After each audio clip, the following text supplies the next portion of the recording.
mon frère, si tu n'as rien à faire, tu frappes la masto, quand tu jouis, tu prends, hein, tu goûtes un peu, tu frottes, comme le gloss, tu pars te balader à la baie de Roi ou dans les plantations. Parce que ici, on n'est pas ici pour blaguer avec la lecture, ici, sur ma page.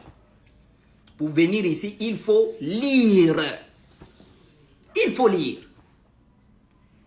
Donc, je vais répondre, je vais d'abord éclairer toutes les bêtises que tu racontes. Ce que tu dis, c'est vrai, c'est écrit dans la Bible. L'homme quittera son père et sa mère et s'attachera à sa femme. Et toi tu dis, et non à ses femmes, d'accord? Tu vas écouter ce qu'on va t'enseigner là. Oh merde! Faut même pas toucher les sujets comme ça, ce sont les sujets sur lesquels je dors. La bonne nouvelle que je vais t'apprendre aujourd'hui, que tu ne savais pas, c'est que cette parole-là n'a jamais été prononcée par Dieu. Jamais de la vie, Dieu n'a prononcé. Prends-moi toutes les versions de la Bible. Moi, j'en ai pratiquement 15.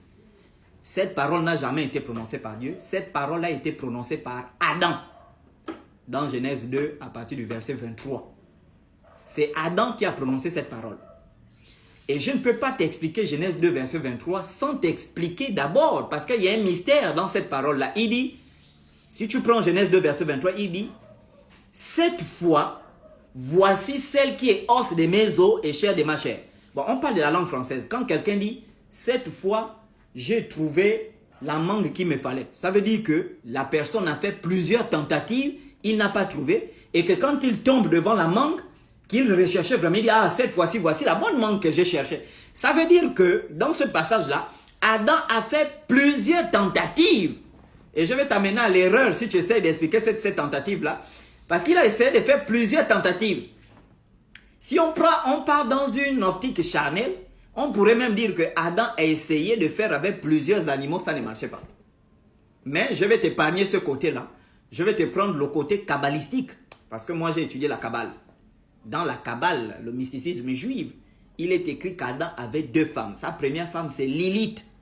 Et le nom de cette femme-là est mentionné dans la Bible une seule fois. Et c'est la version la plus proche de la version grecque qu'on appelle la version Darby. Dans Louis II, vous n'allez pas trouver son nom. Louis II est maudit. C'est dans la version Darby, Ésaïe 34, à partir du verset 14, on mentionne Lilith.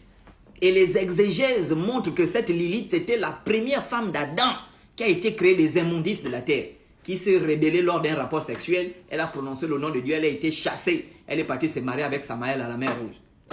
Et Adam a fait 130 ans, son sperme coulait à terre. Les fourmis mangeaient ça, les margouillards mangeaient. Et c'est de là que Dieu va dire, il n'est pas bon que l'homme soit seul. Pas parce que Adam avait nommé les animaux, tout ça, et puis il s'est retrouvé seul. Non. C'est parce que la solitude, il n'avait plus de femme, il n'avait plus quelqu'un avec qui faire l'amour. Et son sperme coulait par terre dans le jardin d'Éden. Les fourmis prenaient ça, et elles suçaient. Et c'est comme ça que Dieu va lui créer Ève. Et c'est pourquoi il dit cette fois-ci, parce qu'il y a eu plusieurs tentatives. Et ce passage te montre qu'un homme ou une femme ne trouve pas son âme sœur au premier abord. C'est souvent par des tentatives. On fait plusieurs tentatives jusqu'à ce qu'on tombe sur la bonne personne. Donc ce n'est pas Dieu qui l'a dit. Maintenant, vous devez comprendre que le ça, dans votre Bible évangélique, peut désigner plusieurs choses. Je vais te prendre un exemple assez simple. Dans la Bible, le ça, donc les pronoms possessifs, là, mon, ton, son, ma, ta, sa, etc. Ça peut désigner plusieurs choses. Je prends un exemple assez simple. Jésus a dit, aime ton prochain comme toi-même. Aime ton prochain comme toi-même, ça ne veut pas dire qu'il s'agit d'aimer une seule personne. Voilà, ça veut dire qu'il faut aimer l'humanité. Et pourtant, on met ton prochain. On devait dire, aime tes prochains comme toi-même, mais il dit, aime ton prochain. En fait, il y a des choses que vous êtes maudits. Ensuite, je vais te prendre un passage assez simple pour te montrer que le ça là peut désigner plusieurs choses. Tu prends le livre de 1 Samuel. J'ai pris votre Bible évangélique. 1 Samuel chapitre 1. Je commence à partir du premier verset. Il est écrit. Il y avait un homme à Rama, de la montagne d'Ephraïm, nommé Elkana, fils de Jéroham, fils de gna, voilà, toutes ces choses-là. Il avait deux femmes, dont l'une s'appelait Anne et l'autre Pénina. On a un individu qui a deux femmes. Il a deux femmes. L'autre s'appelle Anne et l'autre Pénine.